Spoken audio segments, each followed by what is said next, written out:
Hey guys, welcome to another episode of About Ukraine, and right now I'm in this wonderful country of Ukraine. Does it smell like war? I don't know. Let's find out.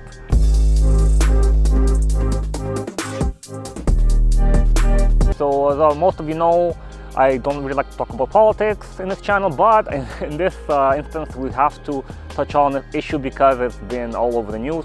If you've been paying attention to the news lately, you know that everybody's talking about a war in Ukraine, there's going to be a war here, and Putin just recently, last week in fact, published this document where he has these ultimatums to NATO, the NATO ultimatum.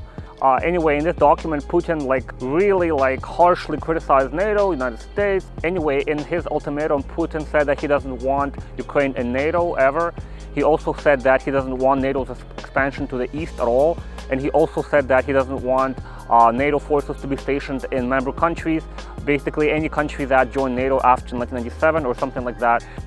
But all of this really smells of this desire to go back into this Yalta world. This Yalta world is this idea that the world can still be divided as it did in the Yalta Conference in 1945. Churchill, I believe, Roosevelt and Stalin, they all got together to sort of divide up where the Western Bloc will be, where the Eastern Bloc will be, and they sort of divided their spheres of influence over there, and that is what Putin wants. Again, he wants Yalta 2.0 situation to come back.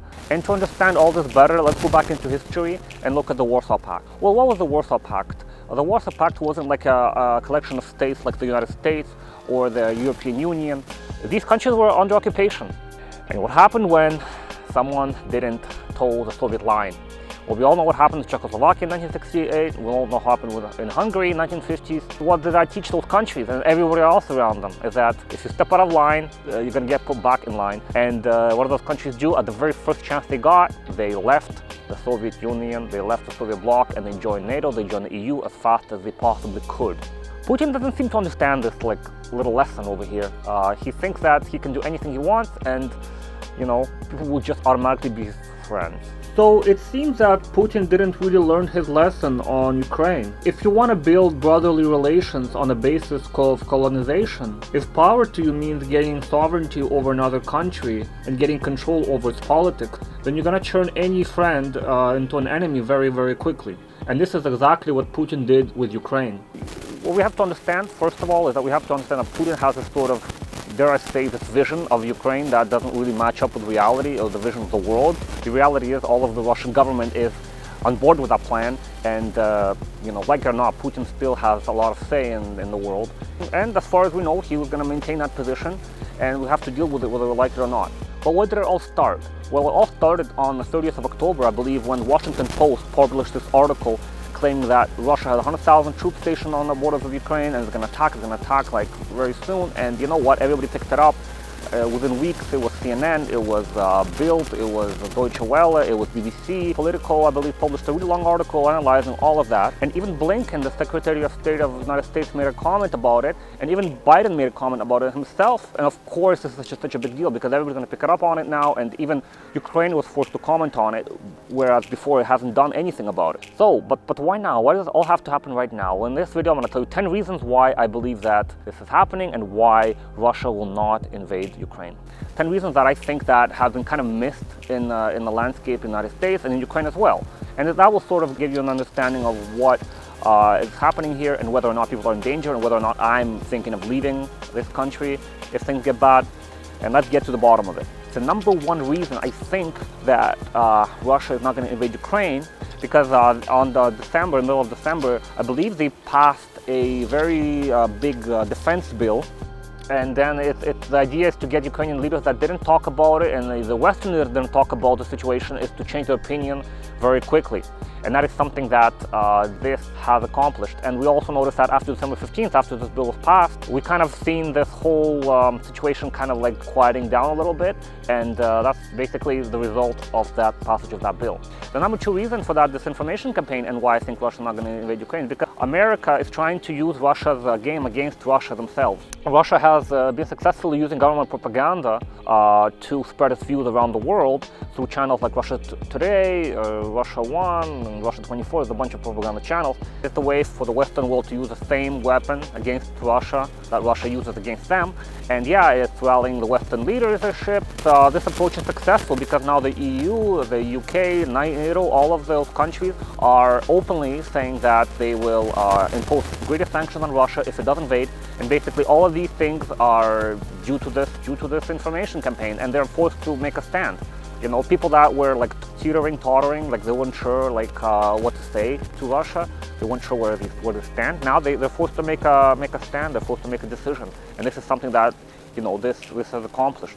The number 3 reason is that the United States wants to let Russia know that it will respond, and it is a way for the United States to let Russia and China know that it can galvanize the Western media, and the mass media will let everybody in the West know that they should stand with them, you know, and not with Russia, with China, with Belarus, with other governments. And yeah, it's basically a sign to those countries that the West can operate as a single front, and that is a very important sign, and I think we haven't seen that sign before. And the number 4 reason is that the United States wants NATO to spring into action.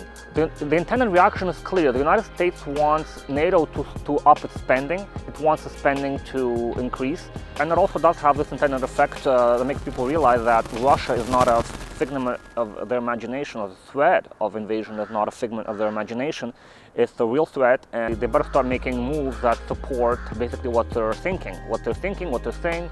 The number 5 reason why Russia is not going to invade Ukraine is because you got to look around the situation in Ukraine, you got to look at the situation in Ukraine, what's happening on the ground here, and the Ukrainian currency and the markets are stable. They put like a little sign on the website, I recommend you travel to Ukraine, but at the same time, Ukraine tourism is off the charts. People are coming here all the time. You know, I guess it's because of the slightly lax COVID requirements we have, but you know, people are coming here, people are investing money in Ukraine, and then they're living their lives normally.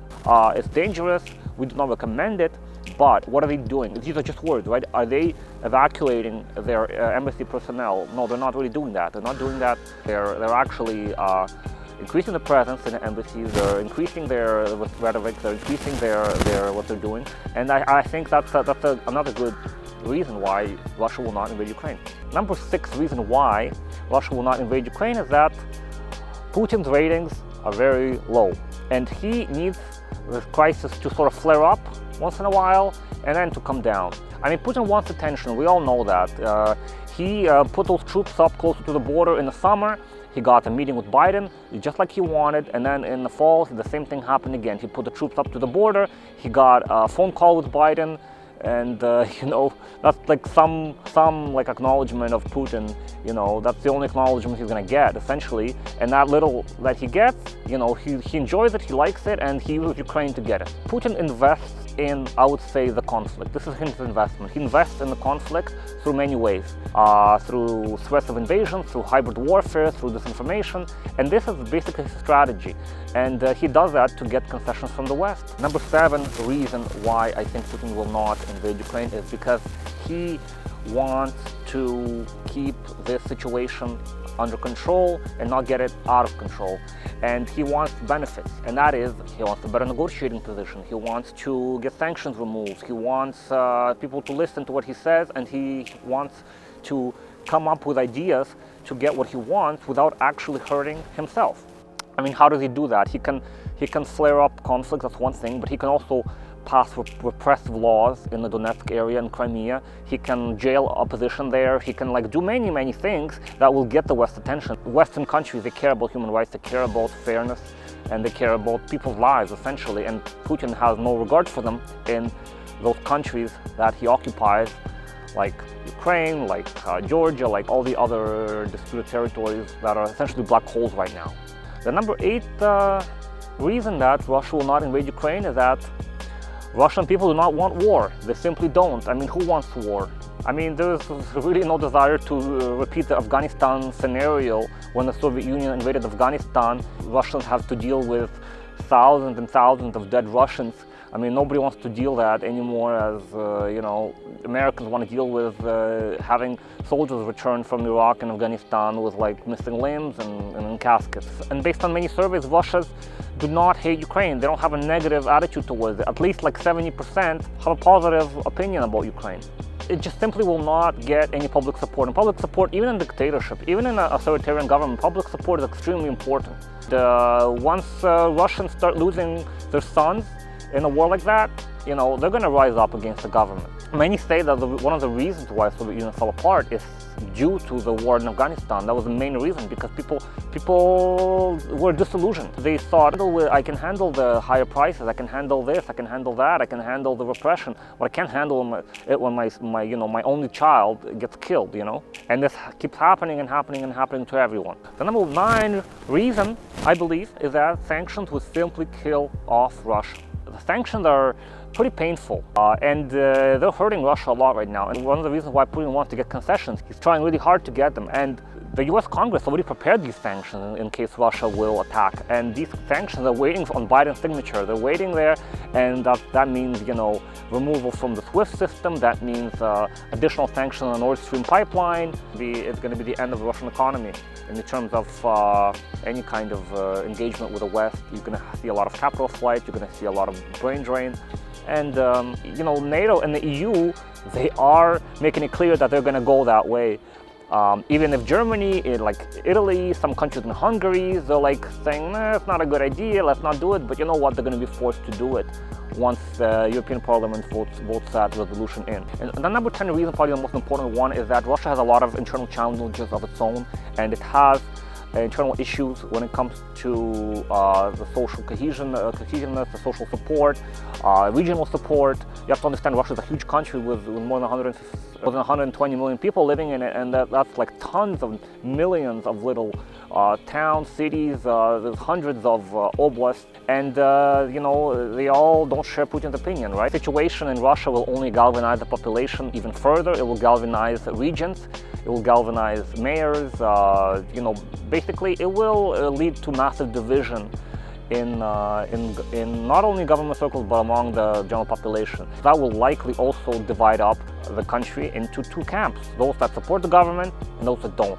And that is going to drive a deeper wedge into society. Another thing that it could do, it could embolden organizations outside of Russia. There's a lot of organizations outside of Russia, like Open Russia, like Russia Freedom Institute, and I mean, there's lots of Navalny, right? Navalny's organization. They were all disbanded and branded as like undesirable organization in Russia, and they all went abroad. And I mean, that's not a good sign when a lot of your political activity happens beyond your borders. If the Western government starts directly talking with them instead of Putin, that is really gonna, drive the point home that Putin's government isn't welcome and it's not even legitimate. And Putin does not want that either. Once you look at the situation from outside, it makes sense that this is all manufactured by the US, this whole media campaign. And what happened later was that Ukraine and Russia, they sort of came into the game later once they realized that they can play off this hype, especially Russia, right? Now that you think we're going to invade, okay, we are going to invade, but if you want us not to invade, let's give you some concessions. Like I don't want Ukraine in NATO. I don't want NATO to expand. I don't want any bases in NATO. I want these countries to be in our sphere of influence. That is the gist of it. I don't think it's anything complicated. I think it's just every side of the equation is trying to get out of this situation as much as it can. And I believe that soon after Christmas, this is all going to blow over, and then we're going to forget about this whole situation, and so will people in Ukraine.